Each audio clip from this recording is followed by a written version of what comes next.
예루살렘 성이 우리 지난주에 함락에 대해서 시드기야 왕 때에 주전 586년경에 함락이 돼가지고 바벨론 느부갓네살이 이스라엘 사람들을 다 데리고 갔잖아요.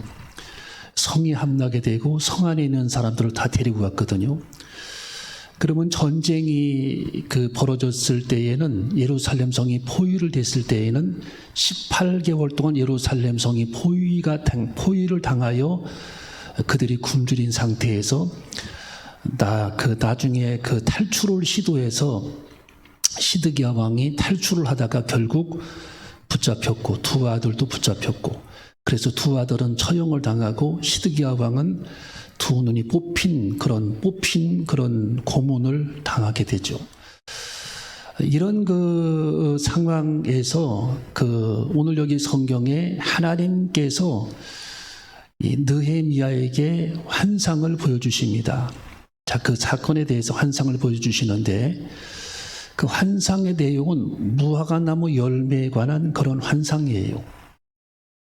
자, 한 광주리 무화과나무에는 잘 익은 무화과 열매가 있었고, 한 광주리 안에는 익지 아니한 무화과 열매가 있었다라는 거예요. 자, 잘 익은 이 무화과나무 열매는 무엇을 의미하고 익지 아니한 무화과나무 열매는 무엇을 의미하느냐? 하나님께서 예레미야에게 네가 이 무화과나무 열매를 보느냐 하면서 그 뜻을 알려주시는 그런 장면이 성경에 기록이 되어 있습니다. 이것은 예루살렘 성의 멸망과 관계가 있어요. 예루살렘 성의 함락과 관계가 있는 내용입니다. 쉽게 말하면 예루살렘 성이 이제 포위를 당했을 때에 우리가 전쟁이 벌어지게 되면 성 밖에 있는 사람하고 성 안에 있는 사람이 둘로 나누어지게 되잖아요. 자, 전쟁이 지금 딱 벌어졌으면은 옛날에는 성 안으로 돌아라 해서 왕이 명령을 내리면 성 안으로 다 들어옵니다. 국민들도 거기 들어오는 거예요. 다 들어와야 되는 겁니다. 지금 우크라이나 전쟁 때에도 전쟁을 발표를 하고 징집 명령이 떨어졌을 때에 외국으로 도망간 사람들이 지금 50만 명이 넘고 러시아는 100만 명이 넘는다고 그러잖아요. 다 도망가는 겁니다. 그렇게. 근데 이 도망가는 것은 잘된 것이 아니라는 거죠. 나라를 생각한다면 전쟁에 참여를 해야 되는 것이고, 오늘 여기 성경의 시드기야 왕 때에도 전쟁이 발발해서 국민들에게 성 안으로 들어와라 했을 때에 성 안으로 들어온 사람들은 어떤 마음으로 성 안에 들어오게 되는가? 그들은 목숨을 거는 마음으로 성 안에 들어오는 겁니다. 왜? 성은 함락될 가능성이 많기 때문에. 함락이 되면은 그 성 안에 있는 사람들은 죽은 목숨입니다. 옛날 중국에서는 항복하지 않으면 산채로 땅속에 묻었거든요. 습관적으로. 그래서 이 성 안에 들어가는 사람들은 죽은 목숨, 죽기를 각오하고 성 안에 들어온다라는 거예요. 죽기를 각오하고. 그러면 그 당시에도 이 이스라엘 국민 중에는 성 안에 들어오지 않고 성 밖으로 나가서 주변 나라들로 도망간 사람들이 굉장히 많이 있었습니다. 오늘 하나님께서는 그 부분을 언급하시는 거예요. 이 성 안에 들어온 사람들은 오늘 여기 성경에 보니까 하나님께서 느헤미야에게 좋은 과실, 즉 좋은 잘 익은 무화과 나무로 하나님께서는 비유해 주고 있어요. 잘 익은 무화과 나무 열매. 도망간 사람들은 익지 아니한 악한 열매, 익지 아니한 악한 무화과 열매. 그러니까 안 익은 열매라고 표현하면 좋은데 하나님은 악하다고 그랬어요. 악하다.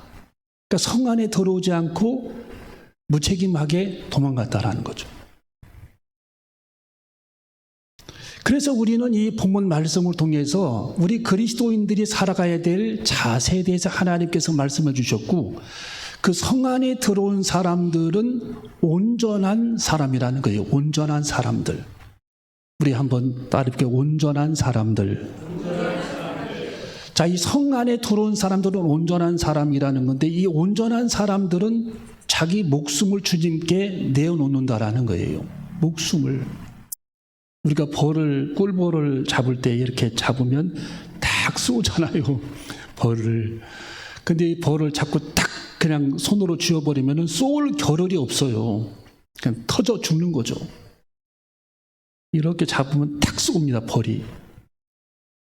여러분, 침례를 받을 때에 반쪽만 들어가게 되면 머리가 안 잠기잖아요. 그건 침례가 아니죠.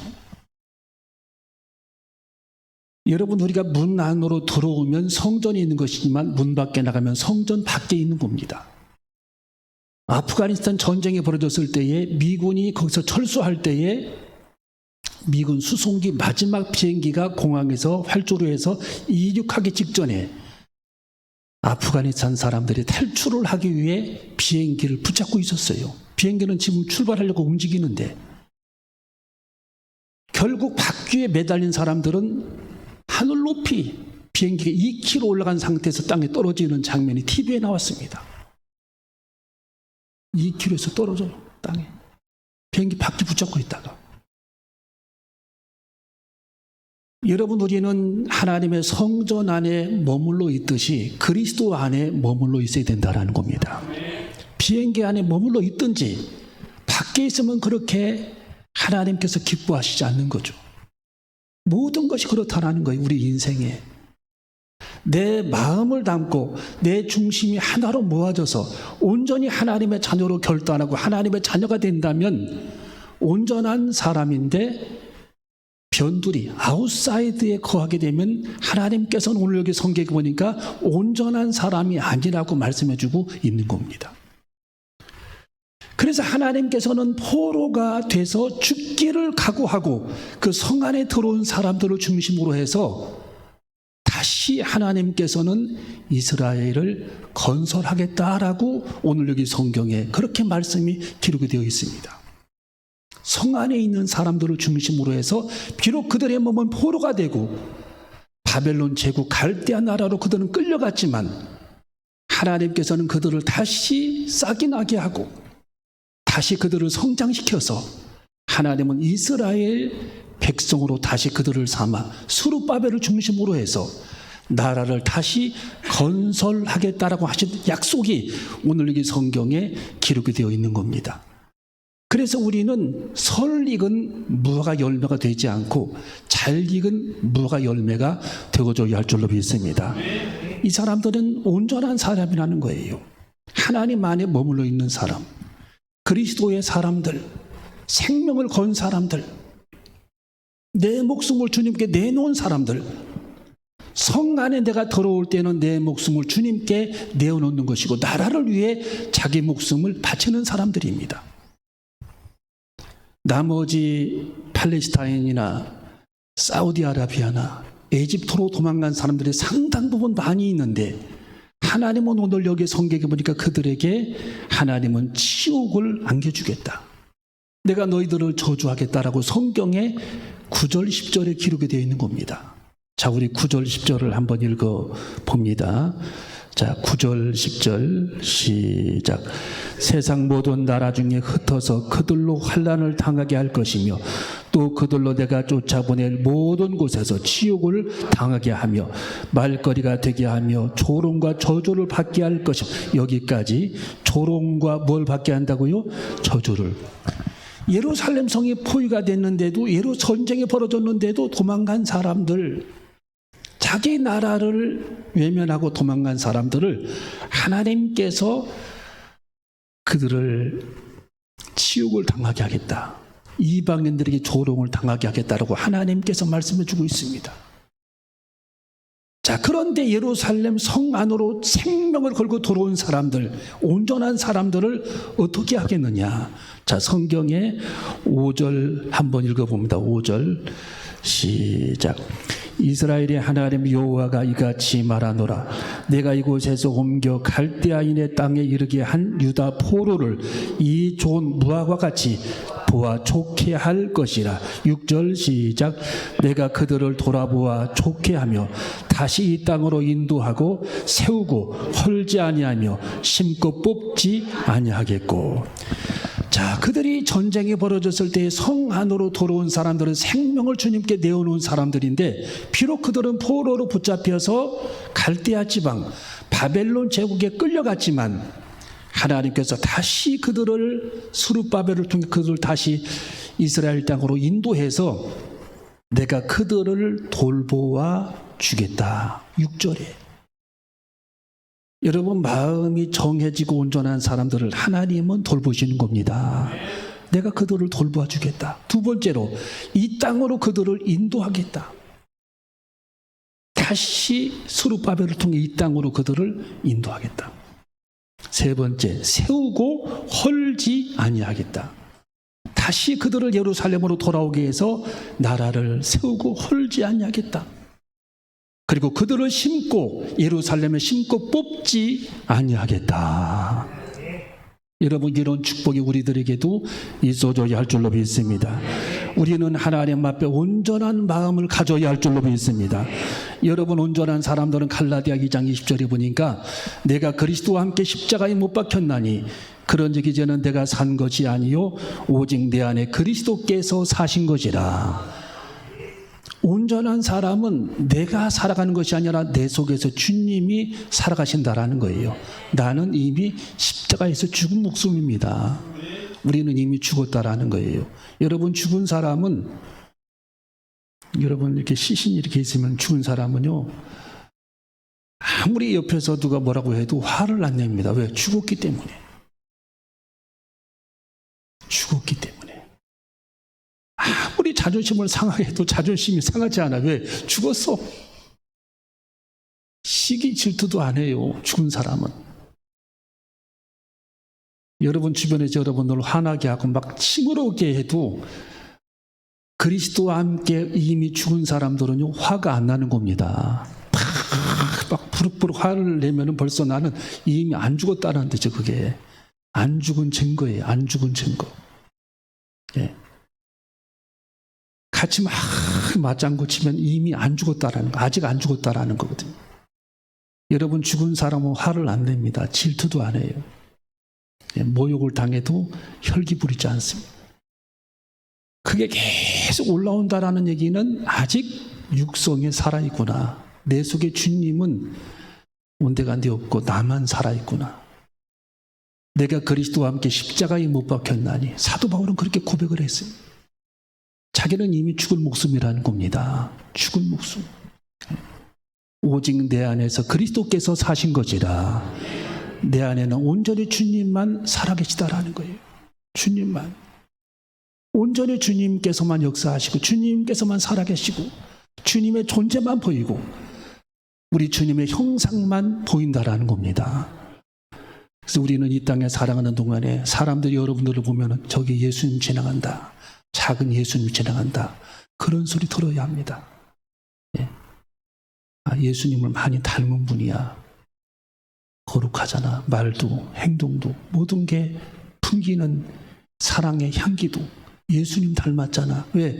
주님만 내 안에서 살아계시면 우리는 주님의 형상을 조금씩 보이게 되는 겁니다. 우리 육성이 내 안에서 다 사라지고 우리는 죽었기 때문에 온데간데 없기 때문에 주님만 영광받아 주시옵소서. 주님만 나타나게 하여 주시옵소서. 주님의 형상만 드러내게 하여 주시옵소서. 주님의 능력만 나타내게 하여 주시옵소서. 주님의 사랑만 풍겨나게 하여 주시옵소서. 우리는 그렇게 기도하면서 하나님 안에서 온전함, 그 온전함을 갖고 살아가는, 여러분 우리가 단호한 믿음을 갖고 있다면 우리 안에 갈등도 사라지는 겁니다. 마음속의 갈등은, 신앙적인 갈등은 뭐 여러분이 그렇다는 얘기가 아니라 신앙이 정해지지 않았기 때문입니다. 내 마음이 온전하지 않기 때문입니다. 그래서 갈등이 생기는 거예요. 여러분 제자들이, 예수님의 제자들이 풍랑만났을 때에 예수님이 헛것으로 보이잖아요. 유령이라고 그러고. 온전함이 없기 때문에 온전함이. 부활하신 우리 예수님을 그들이 체험하고 그들이 신앙이 온전해졌습니다. 완전해졌습니다. 견고해졌습니다. 눈물로, 기도로, 맨발로 복음을 전하고 사랑으로 교제, 나누고 베풀고 하는 그런 헌신, 떡을 떼며 교제하고 베풀기를 좋아하는, 모이기에 힘쓰는 그런 제자들로 그들이 거듭나게 되죠. 왜? 그때 그들의 신앙이 온전해졌기 때문입니다. 여러분, 우리의 신앙이 온전한 믿음으로 성장하는 저와 여러분이 되어줘야 할 줄로 믿습니다.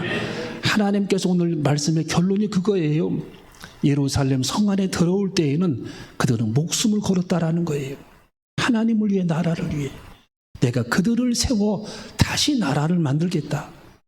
비록 연단받기 위해 지금 바벨론으로 포로로 끌려가지만 내가 다시 그들을 불러서 이스라엘을 세우고 그들을 심어 뽑히지 않게 하고 하나님의 영광을 위해 존재하는 나의 그릇으로 삼겠다라고 하나님이 말씀해 줍니다.